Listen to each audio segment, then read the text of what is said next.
Salam sejahtera.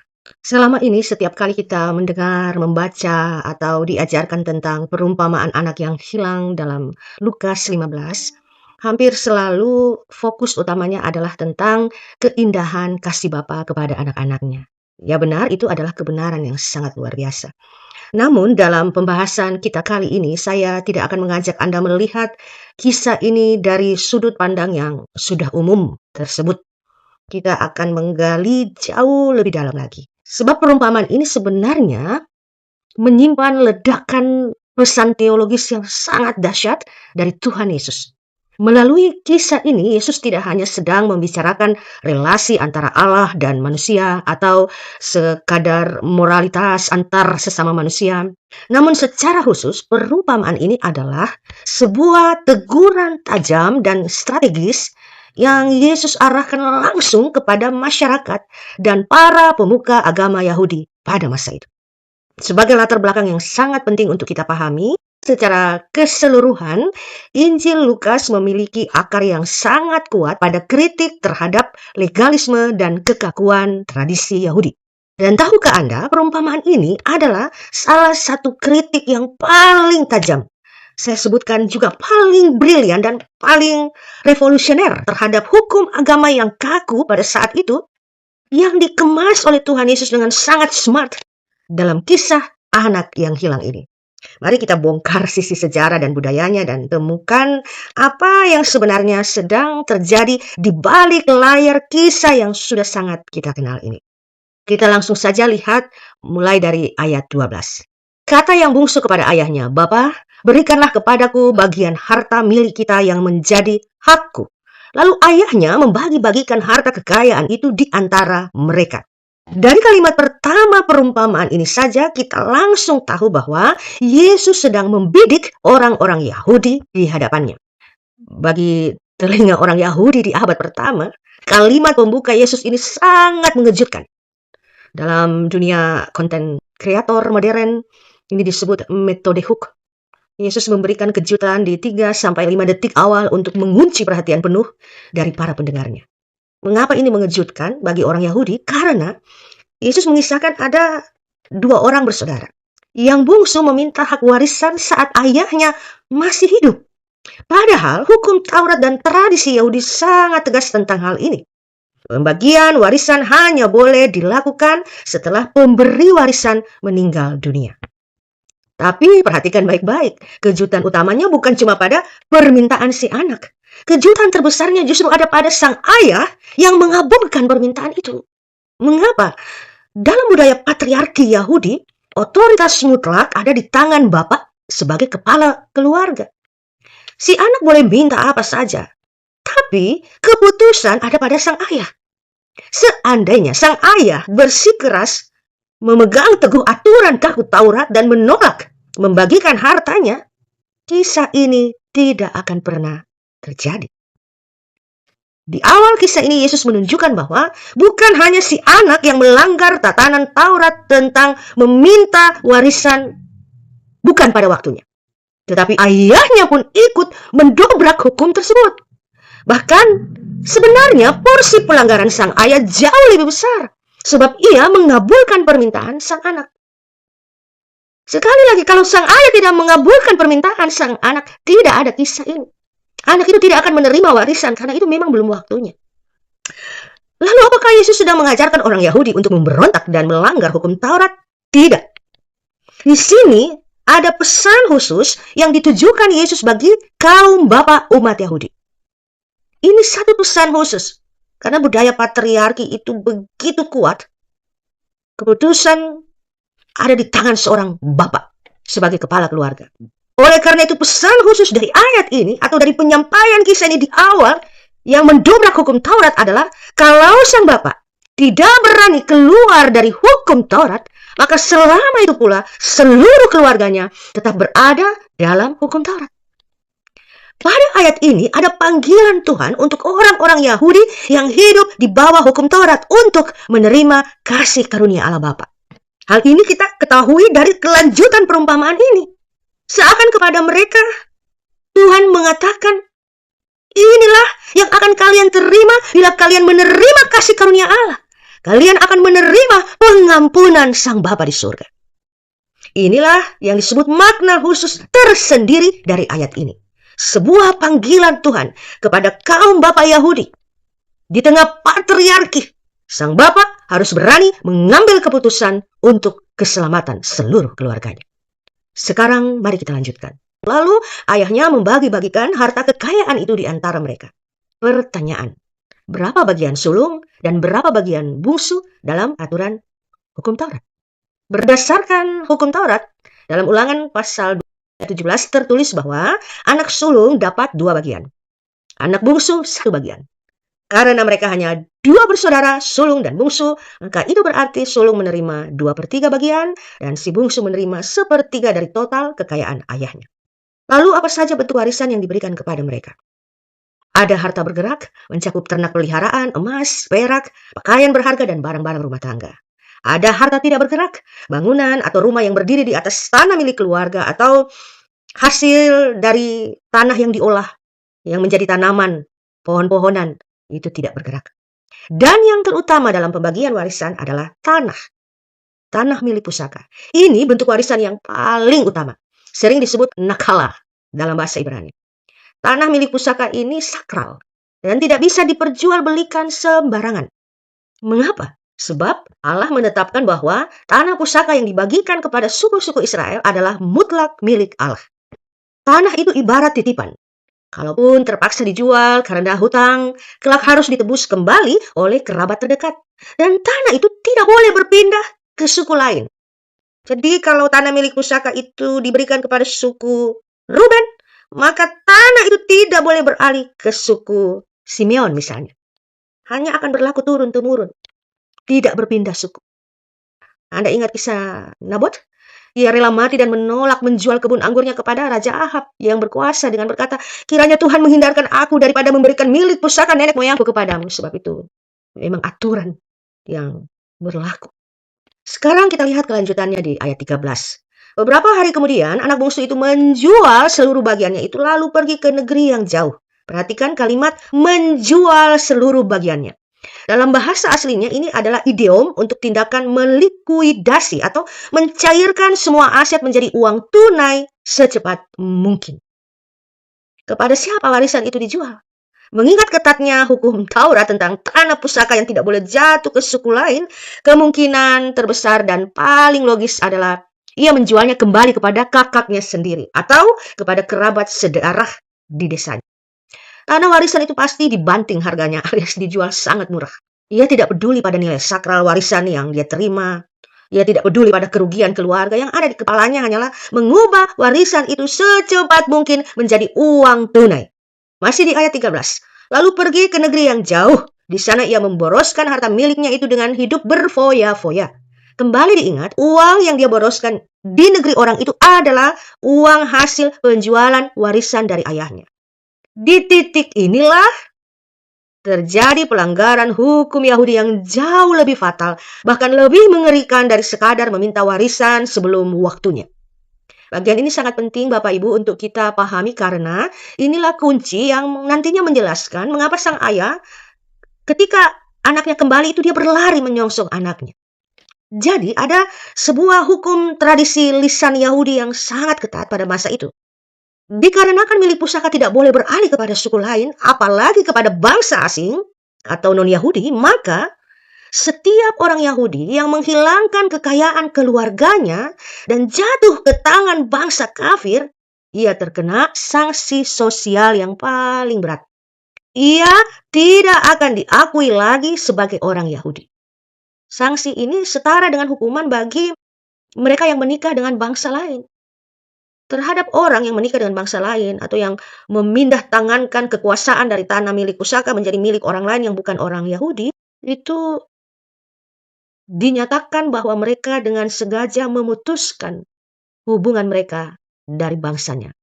Terhadap orang yang melakukan itu, akan dilakukan upacara ritual pemutusan ikatan darah dan keanggotaan umat. Upacara ini disebut ketsatsah atau kezazah, yang berasal dari bahasa Ibrani yang berarti memotong atau memutuskan.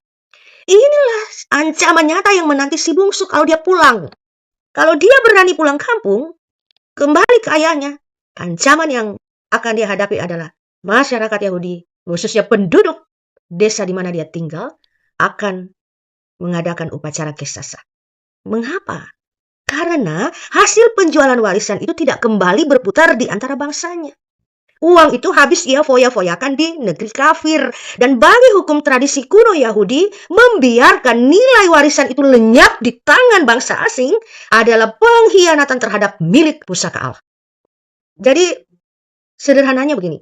Silahkan kamu mau menggunakan uangmu di negeri asing. Tapi uang apa dulu yang kamu pakai untuk itu?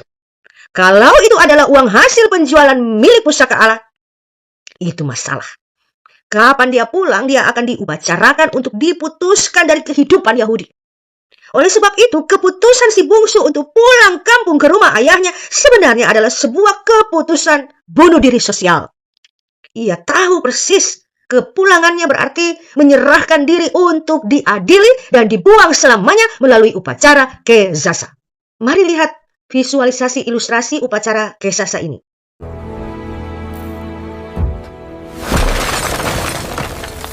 Jika ia ketahuan menginjakan kaki di desanya, penduduk desa akan segera membawa sebuah periuk atau tempayan tanah liat besar. Mereka mengisinya dengan kacang-kacangan dan gandum yang dibakar, lalu dengan penuh amarah memecahkannya tepat di depan kaki si pelanggan. Sambil periuk itu hancur berkeping-keping, mereka akan meneriakinya, "Orang ini telah terputus dari bangsanya," atau "Engkau telah terputus dari umatmu." Semua kalimat yang senada diucapkan oleh semua yang hadir pada saat itu ditujukan kepada pelanggar. Dalam perumpamaan ini akan siap ditujukan kepada si bungsu. Kesasa bukanlah sekadar upacara. Itu adalah vonis mati secara sosial. Mari kita melompat dulu ke momen klimaksnya. Di ayat 20. Maka bangkitlah ia dan pergi kepada bapaknya. Ketika ia masih jauh, ayahnya telah melihatnya, lalu tergeraklah hatinya oleh belas kasihan. Ayahnya itu berlari mendapatkan dia, lalu merangkul dan mencium dia. Perhatikan baik-baik pada momen kepulangan ini. Yesus berkata bahwa ketika melihat anaknya, tergeraklah hatinya oleh belas kasihan. Belas kasihan sang ayah di sini bukan sekadar perasaan haru, Bapak Ibu. Ini adalah kesadaran penuh dari ayahnya bahwa anaknya dalam bahaya.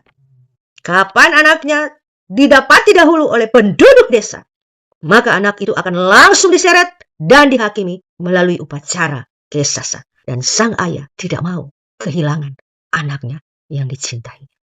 Sebab bila itu terjadi, sang anak tidak hanya akan dikucilkan, tapi ia akan diupacarakan untuk secara permanen tidak diakui sebagai orang Yahudi.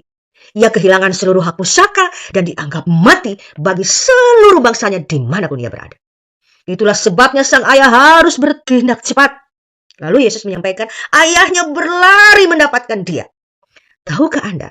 Kata asli yang dipakai Tuhan Yesus untuk kata berlari di situ adalah kata Yunani treko. Artinya bukanlah lari kecil atau lari santai, melainkan lari sekuat tenaga. Treko itu lari seperti seorang pelari di lintasan balap sprint. Itu treko. Jadi sang ayah ini berlari sekencang-kencangnya seolah-olah ada yang mengejarnya dari belakang. Tujuannya adalah ia harus lebih dulu mendapatkan anaknya daripada para penduduk. Mengapa ia harus tiba lebih dulu? Sebab dalam budaya patriarki yang sangat kuat saat itu, jika seorang bapak kepala keluarga sudah lebih dulu merangkul anaknya, mencium anaknya, dan memberikan pengampunan secara terbuka kepada anaknya, maka warga masyarakat kehilangan hak hukum dan hak moral untuk menghakiminya. Tidak ada satupun lagi yang berani melakukan kesasa ketika sang ayah telah memberikan pengampunan. Sang ayah berlari untuk menjadikan tubuhnya sendiri sebagai perisai pelindung bagi anak yang memberontak itu. Meskipun pada saat yang sama, ia mempermalukan dirinya sendiri.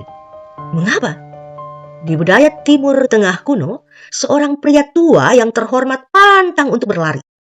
Sementara, untuk berlari dengan pakaian yang dikenakan saat itu, jubah panjang, otomatis ia harus menyingkapkan jubahnya ke atas dan memperlihatkan kakinya. Lagi-lagi bagi umat Yahudi, itu adalah sebuah tindakan yang sangat memalukan dan menjatuhkan harga diri. Memang sungguh repot ya. Hidup di dalam hukum Taurat penuh dengan tradisi lisan yang mengikat dan menghukum. Tapi sang ayah tidak peduli. Dia angkat bajunya tentu saja sebab ini bukan lari manis. Ini lari kencang seperti dikejar setan kalau istilah ya. Dikejar anjing, setan lari sekencang-kencang. Sang ayah rela mempermalukan dirinya sendiri demi mencapai anaknya lebih dahulu daripada penduduk desa.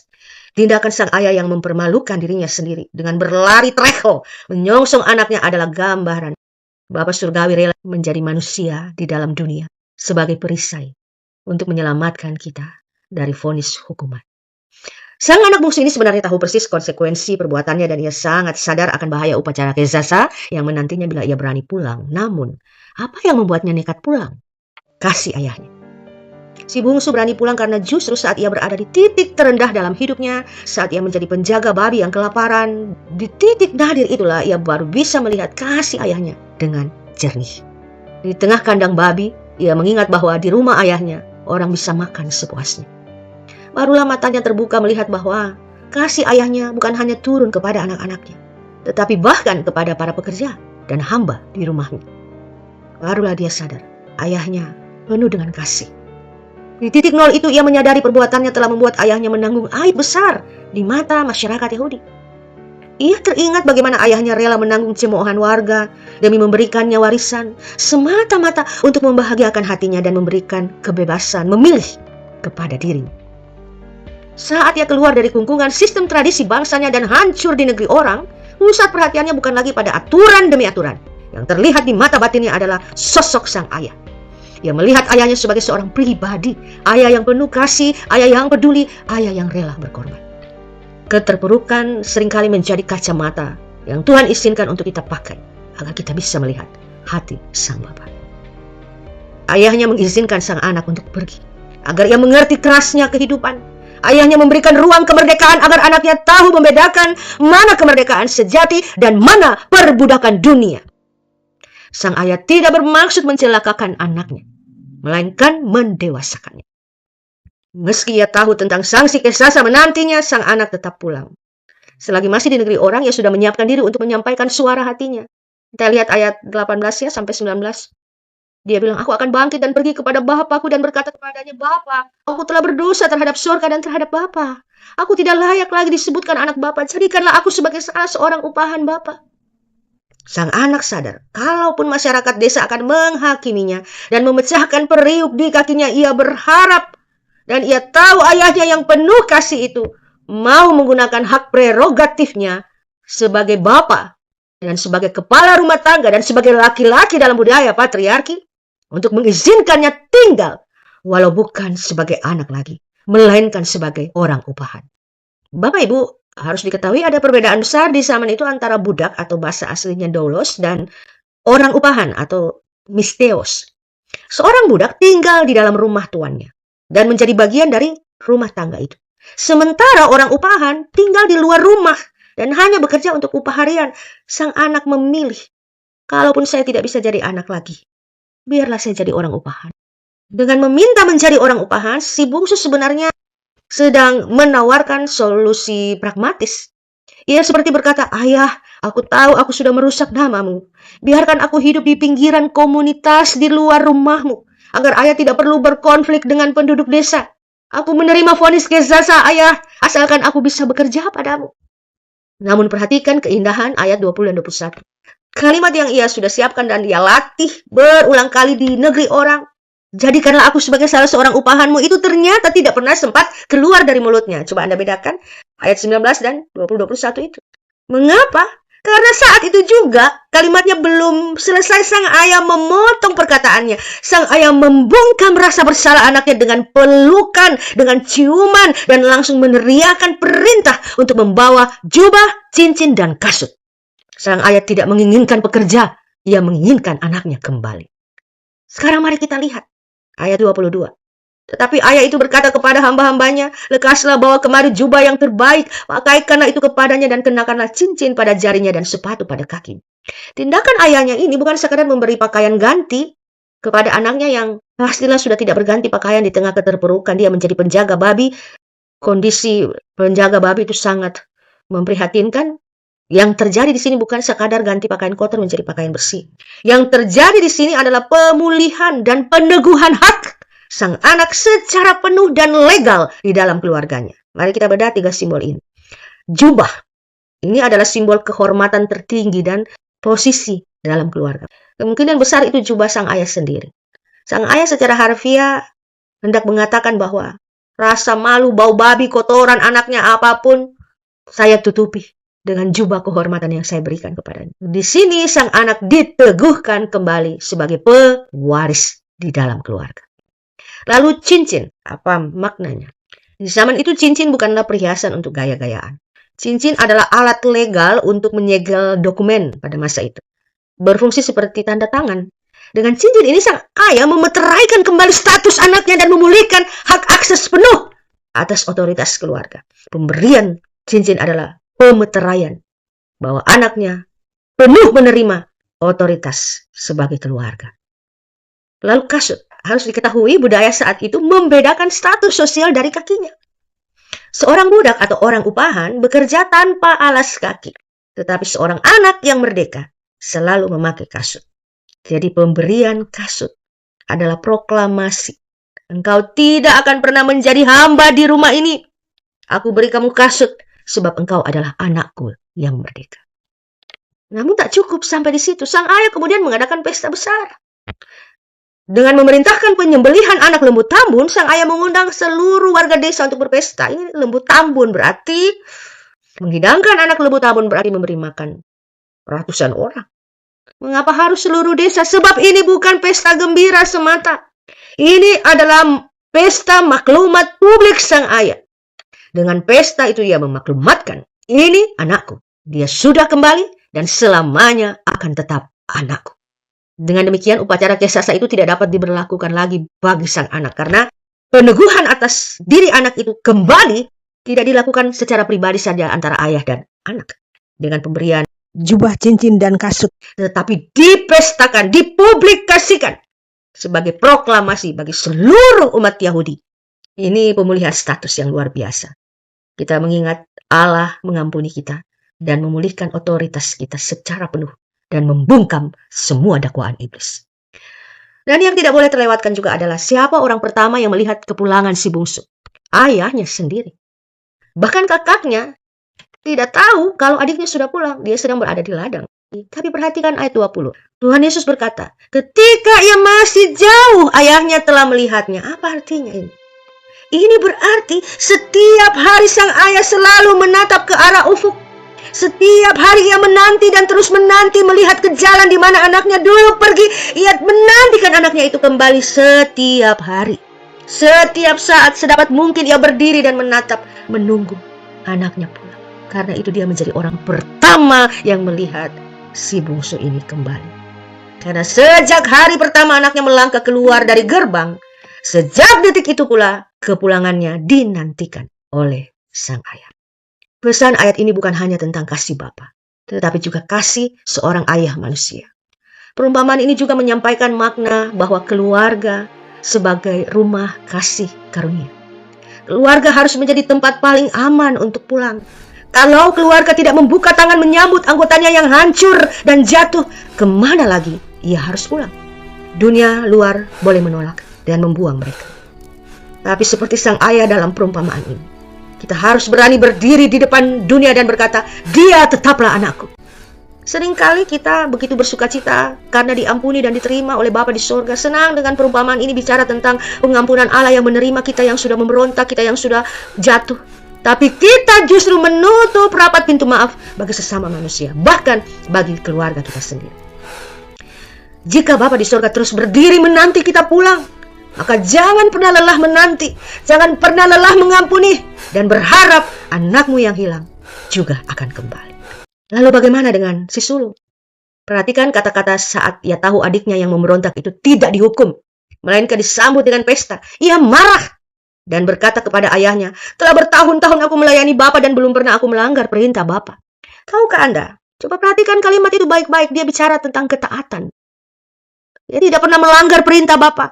Anak sulung ini sebenarnya adalah tokoh yang paling tragis dan malang dalam kisah ini. Secara fisik ia selalu ada di rumah. Namun secara mental dan spiritual ia masih terjebak di dalam kandang hukum Taurat dan tradisi. Setiap hari ia bertemu dengan ayahnya tetapi ia hanya melihat peraturan. Ia tidak pernah benar-benar bertemu dengan hati ayahnya.